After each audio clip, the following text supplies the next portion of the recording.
There we are, Simone mumbles, as she lifts her hands free from Jamie.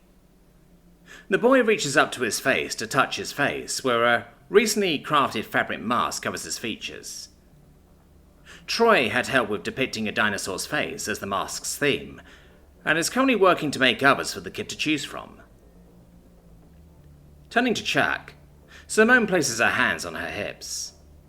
So, does that help you with your encoding? She curiously asks. The princess hooks her lower limbs together and stares at the covered face of the child. I believe it does, at least a little bit, she says. Though, it's still very much in effect. Maybe it's just because I already know what his face looks like. Someone who hasn't seen a Manarian face might be even less affected, but I can't be certain of that. Simone lifts her eye-tops and gazes back at the kid with a small smirk. Well, it's a start, isn't it, kiddo? She says, as she suddenly reaches down and tickles Jamie's sides, causing him to squeal out in laughter and hastily wrap himself up in a wing cocoon. The redhead chuckles endearingly as the toddler hid from her. After a few moments of not being tickled, his triceratops face slowly peeks out between his parting wings. Staring at him, initially glad for the small steps of progress, Simone's smirk sinks away as knots start to twist in her chest and gut.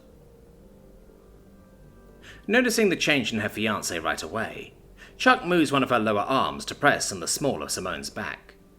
What's wrong? She asks gently. In immediate response, the Terran's expression shifts into disgust before leaning down to the giggling boy. We're not doing this, Simone states, as she removes the mask from the boy's face, but allows him to take it in his hands because he likes the dinosaur. This was a bad idea. Sorry, kiddo, she adds, while rustling Jamie's head fur. Ow, alright. What changed your mind? It did work a bit, honest, Chuck questions. I don't want him growing up to think that he should be ashamed of or resent what he is or what he looks like, Simone answers, before planting a kiss on Jamie's forehead. Because he shouldn't. Ow. Chuck nods slowly in understanding, and she feels she needs to explore this topic further. But as unfair as it is, we need to keep him safe, right? What if this becomes necessary in the future? I agree he shouldn't need to, but I know.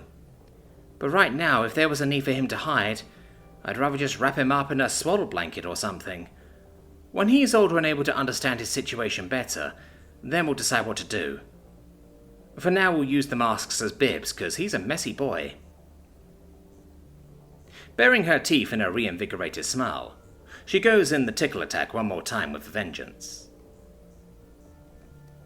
Catching Jamie off guard once again, he attempts to hide again, but his mother's hands are already past the barrier of wings. Squirming and screeching in laughs, he attempts to roll and crawl away, but the redhead easily flips him back over and drags him towards her, along the bed sheeting. Trading off her tickling, she lowers her head and begins making aggressively playful om nom nom nom nom nom sounds, pretending to eat at his exposed belly. Screeching in even louder laughs, Jamie presses his hand against Simone's forehead and uses his tail grasper to grab at the back of her head to pry her away to escape. Still not at all used to a Terran's method of playing with their young via pretended cannibalism, Chat's concerns are placated by her research on the topic. It's simply one of those things Terrans do sometimes, with things they find something overwhelmingly cute. It's a bit disturbing, but endearing in the sense of seeing Simone experience those feelings. Help! Help! Jamie squeals, his desperate gaze now looking at the Callie parent for assistance in this matter. Eyes flashing in recognition, Chuck scratches the side of her head as she panics as to what to do. Her mind wants to talk Simone out of it, but despite the plea, the Manarian seems to be enjoying the playtime. Jumping into action, the princess wraps all of her arms around Simone from behind and pulls. To her great relief, Simone clearly allows her to do so while making menacing, defeated sounds. No! The tickle monster is still hungry, the redhead bellows. Run, Jamie, run! I'll hold her for as long as I can, Chuck calls out in a dramatic giggle, to which the boy wastes no time scrambling away. He flaps off the bed and rapidly crawls out of the door, laughing the entire way.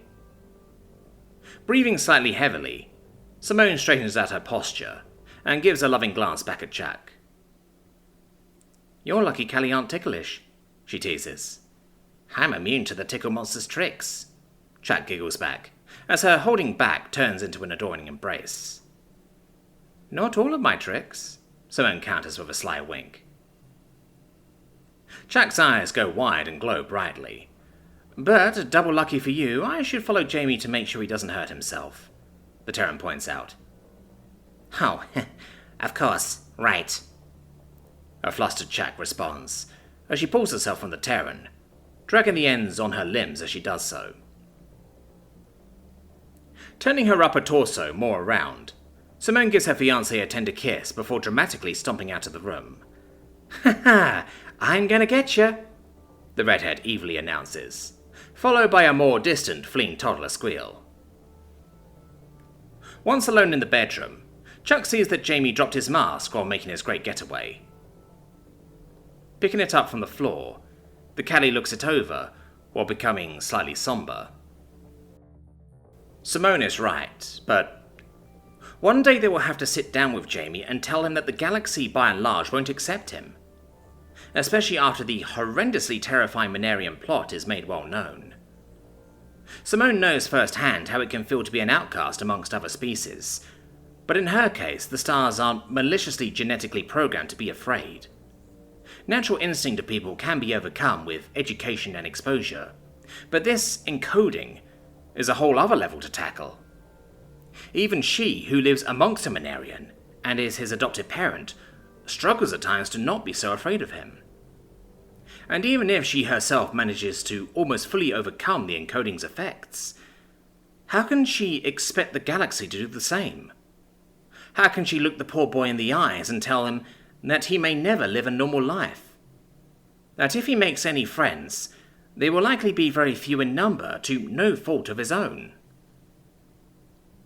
Then there's the question as to whether Simone and her will be enough to raise him well adjusted to this reality. What if he grows resentful of the stars? What if he locks himself up away from everything and rejects any notion of trying to have an enriching life? There is so many ways that raising this innocent boy can go very, very wrong. Folding the mask, Chuck sets it down on the bed in contemplation. There has to be a way to show him that he has a chance to live happily. They can't possibly hope to render the encoding inert, at least in any effective time frame. Perhaps if the peoples of the universe work together to establish a cure, then maybe in the boy's future he may more easily find his place. Yet for the here and now, Tshirt decides to do whatever she can for him. There are indeed many ways Simone and her can mess up and accidentally send him down a poor path. But by the regret of Klatt's sins, he couldn't have been more lucky to have fallen into their care. Both Chuck and Simone will stop at nothing to save the galaxy and ensure that both of their kids have a bright future to look forward to. Sitting down at the desk, Chuck activates her lens and comm, preparing to make a few calls.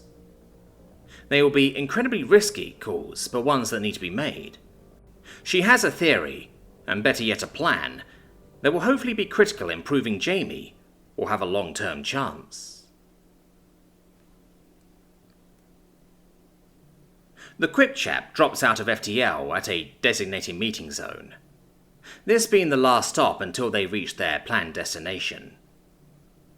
Captain Chuknuk eyes his scanner a tad nervously, seeing what seems to be a large oblong shape nearby. "Is that an asteroid?" he mutters aloud, as a visual comes back. It indeed appeared to be of organic shapes rather than metallic construction, but before he can attempt to contact Simone regarding what he's seen, his scans light up with enormous energy signatures. "That's no asteroid," he utters. Well-hidden, constructed engines come to life from the asteroid, revealing that it is in fact a spacecraft vessel. A small crack breaks from its port side, before birthing a small propelled rock towards the Quipchap, at a non-hostile speed. It's then a message of text is received by Chuknuk's console from the other odd vessel. We will meet with Thatch between us. Send her on a shuttle. Nodding, Chuknuk activates his comm. Simone, board our shuttle. Vermis wishes to make the exchange between our ships, he informs. Got it. Be back soon, the redhead replies. The old captain then sits back in his seat and readies everything for the shuttle to disembark. After notifying everyone else, Simone soon found herself in the lone shuttle, parting to meet with her ally. She doesn't feel threatened, but she still wore her new armor in its completion for the sake of her family's ease of mind. Meeting up with a potential galactic threat like a swarming mind zombie making worm tends to set tensions to a certain level. After approaching the other shuttle, that looked like an off-color rock with protruding stabilizers and propelling engines, she starts to wonder how the mutual docking will work out. Though this is soon answered when the front of the rock cracks into what looks like a ravenous maw, which takes little time in biting itself over the shuttle door. You may open the door to us. It is safe, reads a message that then comes to Simone. Checking her power armor seals once again, Simone reaches over and opens her shuttle up. She expects to see some twisted interior of Lovecraftian nightmares, but instead she is met with a whole different kind of disturbing. It's a wall of amalgamated reinforced, dehydrated Vermis husk material. In a moment that causes the Terran to jump slightly in surprise. A crack splits and opens a section of the wall. Immediately, Simone can see swarms of worms and softer, more malleable husk components of various creatures, none of which she recognized from any sapient being. A husked face of some ape-like animal then appears from the crack. Its eyes thankfully sealed over, as it begins to speak in a hollow, gasping voice. Thatch, we hope this method of communication is suitable for this meeting, the ape face says, in pure function with no discernible emotion. Feeling a shiver traverse down her spine, Simone nods. It's honestly nightmare-inducing, but that's fine, she confirms. So, how have things been? Our joint efforts with the Terran President have been fruitful. We have been hunting down the roots of the Manarian sympathizers and interrogating those who suspect on the Union's behalf, Vermis responds. Oh, that's actually fantastic. You probably make the war's best lie detector, huh? The Terran responds. Anything uncovered about these terrorist freaks? Only that they call themselves the Rebirth Combine, and they are on the move with new unknown intent. Our mutual efforts have them reeling and squirming, so we must be swift if we are to halt their reactionary efforts. Hopefully they are stuck in scrambling mode for some time. That grip on the Union was their big ace in the hole. Without that, who knows what they'll resort to, Simone agrees. Precisely. Now, for the intention of this meeting, Vermis says, before an insectoid arm reaches out from the crack, holding an opaque fist-sized container. This is filled with us, mainly to remain in direct contact and assistance. Rest assured, we intend to not interact with any others aboard your vessel without explicit direction to, it assures. Appreciated, Simone says as she accepts the container. Cool to see that you're already traversing the stars in your own ship. It is one of many, for we have constructed a fleet in our plans for war. Even if stalled, the Manarian Empire will one day invade this galaxy. When that time comes, Vermis will be ready, the ape-face says, with a hint of conveyed emotion. Glad to hear it. The stars are going to need you for sure, Simone replies. Peace is our ultimate goal. Thanks to your intervention, that no longer requires us to be the sole traverser of the stars. We only hope Central will feel the same, but when the Manarians come, we have an inclination that we will become eager allies, Vermis responds. I have no doubt of that, Simone chuckles. So, before this meeting ends, there's one last thing I wanted to talk to you about. The Manarian encoding. You wouldn't happen to be able to dig around in people's heads and erase it? She asks. Vermis is silent for a moment, as though in consideration. Theoretically, it is possible, but even with our extensive capabilities, we doubt we will be able to succeed without potentially causing catastrophic genetic damage to not only individuals, but to their offspring. It is woven into your genetics in a way that only a precise and well-manufactured cure could possibly safely rid you of it. In fact, each and every species would need their own, specially crafted cure, tailored to them. For the encoding differs in specific construction from species to species. It finally answers. We may be able to remove specific fear responses as a workaround, but that would need us to gain willing entry to all minds, and may still prove ultimately ineffective. I see, but what if you had access to the person who developed the encoding? If we managed to put Shara together enough to... Simone starts to propose, before being interrupted. That would risk bringing tremendous harm to your mind. Shara is divided and spread so thin that there is no chance of her consciousness coherently forming. You feel her vague influence and emotions, but if we were to attempt to reconstitute her, even partially, your mind will begin to struggle for who will be in control. She will want to assume your being. She has a myriad of motivation to do so.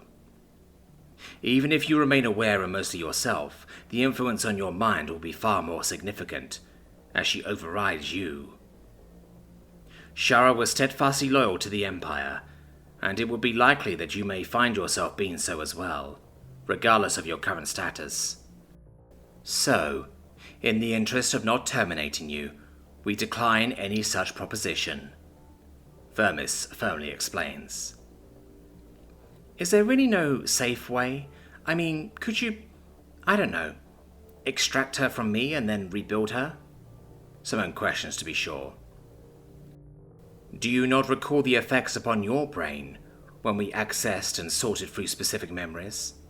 Such a process that you propose would take years if the intent was safety, and even then there would still be a risk of removing parts of you along with her. Effectively, in the state that you are currently in, she is you and you are her. Both of you are woven in the same manner, exchanging the firing of synapses.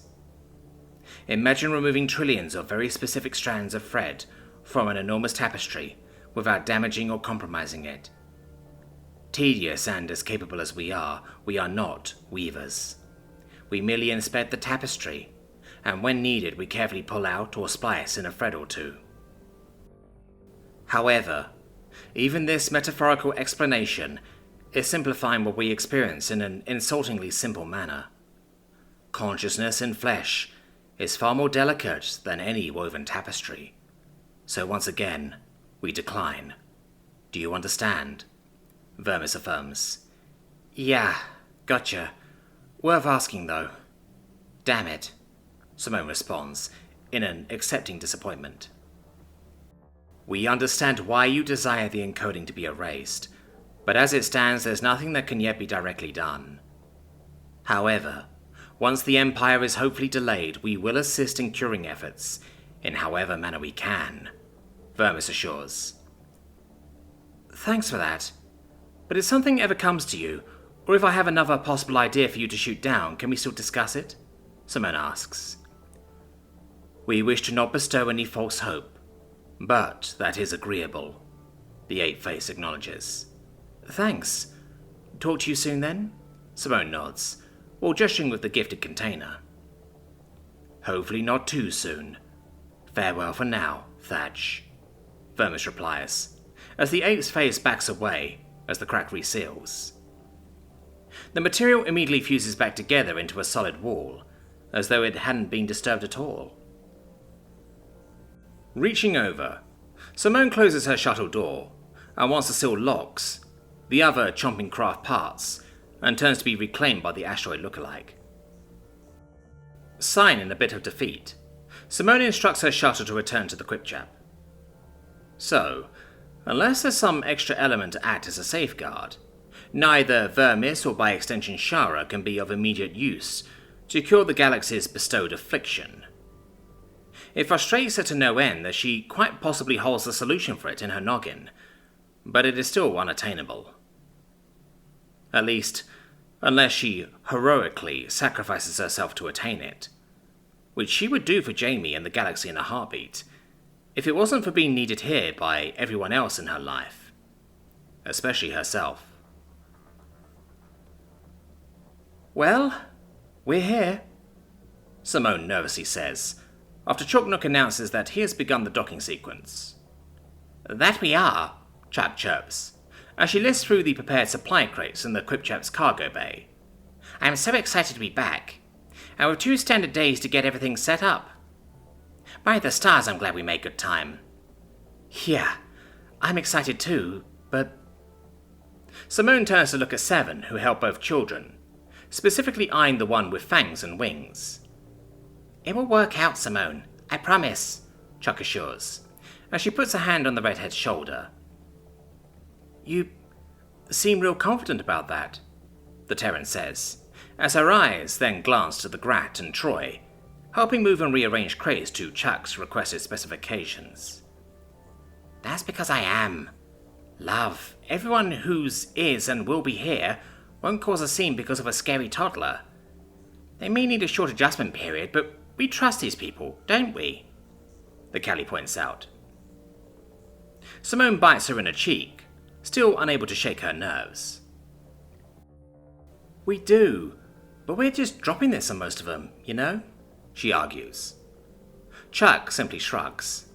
"As I said, I promise it will work out," she says, while giving the Terran a side hug. "If you say so." Simone smiles at the princess's much-needed optimism. "I do say so. I know it's not ideal, but we want both of our children involved, right? If it's absolutely needed, Jamie can always be moved back into the ship for periodic breaks. But I genuinely don't believe it will be necessary. Now, you, Brandy, and Donna have been discussing your end of things, correct?" Chuck shifts the conversation. "Oh, yeah. My vetting has been respected, but damn, with their powers combined, they are relentless with throwing ideas, options, and considerations my way.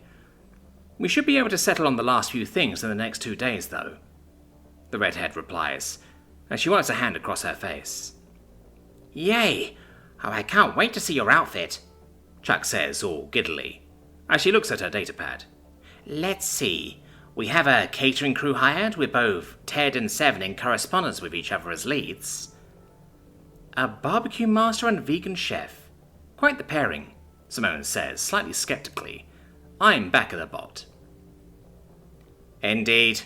I have learned much from Ted, and we've agreed he will handle all non-cloned food items," Seven informs. "Best of both worlds, then," Simone grants with an impressed shrug, as the ship slightly vibrates from landing. In the bot's limbs, Jamie stirs, seeming to want to transfer his mother. Standing up from sitting on a crate, Simone readies herself to walk through the doors, and out to a very uncomfortable situation to work through. Though before she can make it halfway to Seven to retrieve the toddler, Chuck gets there first. "Come here, you two," she encourages both the kids. Simone lifts an uncertain hand before noticing Chuck is already wearing her power suit. Although not quite what Jamie initially expected, he has no objection and willingly jostles into Chuck's arms in a small flapping leap. His fangs biting down on Chuck's power suit to no effect. Although clearly very nervous about holding the Minarian, for several reasons, Chuck manages to keep her cool and leans in to let SJ aboard her shoulders as well. "Need me to?" Simone offers with her arms a bit outstretched, uncertain if Chuck was in actuality handling the encoding fairly. "Oh, don't worry, I have them," Chuck assures, as she stamps her slightly numbing legs. "I'm ready for this." she adds in a more direct manner. Relaxing a bit, Simone nods as she places a hand on the back of Jamie's head. "Got it. If you need a break, let me know," the redhead replies, before walking up to the cargo door with Chuck at her side. "Here we go," Simone mumbles, as the door starts to open. Chuck spares a lower limb to take hold of Simone's hand and squeezes. Once the three are exposed to the docking bay of Simone's childhood colony, a small gathered crowd of very familiar people cheer and hold up various welcoming signs to the soon-to-be weds. But instead of saying anything to the two women, they all say in practiced unison, "Welcome Jamie! Welcome SJ!" At the sound of their names being called in such a way, SJ hides their face in a bout of shyness. Meanwhile, the Manarian's plumes flicks and shivers in surprise, as they not only process their name being called, but also to take in the new strange area with completely new people present. The boy then pulls himself from his Cali parent's shoulder to look back at the people, granting them sight of his fearless and curious face. Although some people seem to have a noticeable effect, Simone realizes they have been expecting it. Looking at Chuck, she finds the Cali already looking at her to capture her reaction both visually and on recording. "I may have given them all a heads up. Surprise!" she chirps, as she bounces in place.